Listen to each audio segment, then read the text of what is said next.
करबू तो उतने फायदा मिली या गाँव में जब तो उतने फायदा मिली तो जीत खातिर उनका के मनावे खातिर माया नोहरी अभी कनिया बारू चर्चा में जाए के जिद करत माया नोहरी अभी कनिया बारू चर्चा में जाए के जिद करत नोहरे अभी कनिया बारू चर्चा में जाए के जिद करत आड़ू हमारा के डाला तारू हमारा के डाला तारू झूठो के झमेला में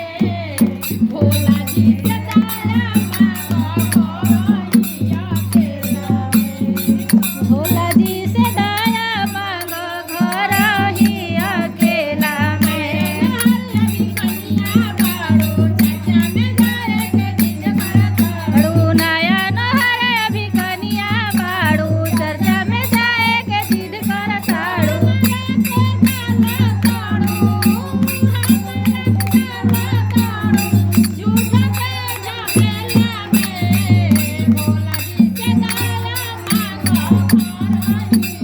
हमारा के डाला तालू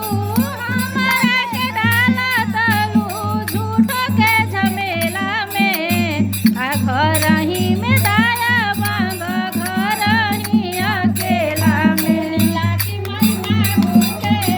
अब माया पार बा लाठी मैना भूखे अब माया पार सुनीला की महिमा गुरु के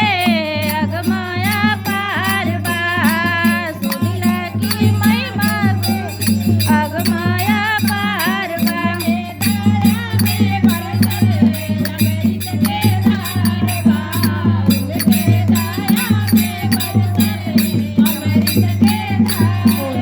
दाया में बरसरे अमृत के धार बा उनके दाया में बरसत अमृत के धार बा उनके दाया में बरसत अमृत के धार बा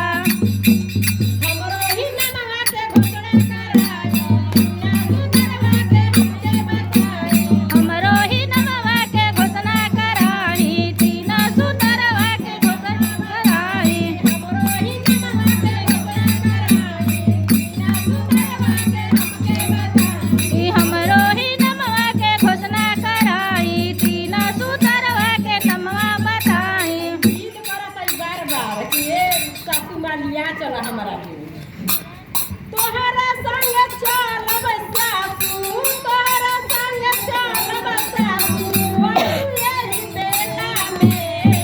भोला जी से दाया मांगो घर ही अकेला में भोला जी से दाया मांगो घर ही अकेला में नहरी अभी कनिया बारू चर्चा में जाए के जिद करत अड़ू नया नहरे अभी कनिया बारू चर्चा में जाए के जिद करत आड़ू बाबा दिया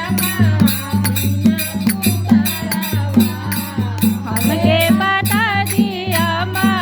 तीन सुतरवा हमके बाबा दिया चर्चा नियमवा हमके बता दिया चर्चा नियमवा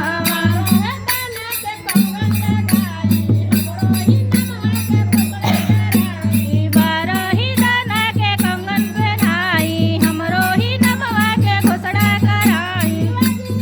चर्चा होला शिवजी के चर्चा होला गाहर टोला में भोला जी से दाया मांगो शिवजी के चर्चा होला शिवजी के चर्चा होला गाँव घर टोला में आ घर ही में नाम जप घर ही अकेला बड़ा जी गोतिनिया शिव के मनले हो गुरु बड़ा की गोतिनिया शिव के मनली हा गुरु से चर्चा हो पहिले हो शुरू पहिले से चर्चा हो कैले हो शुरू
सब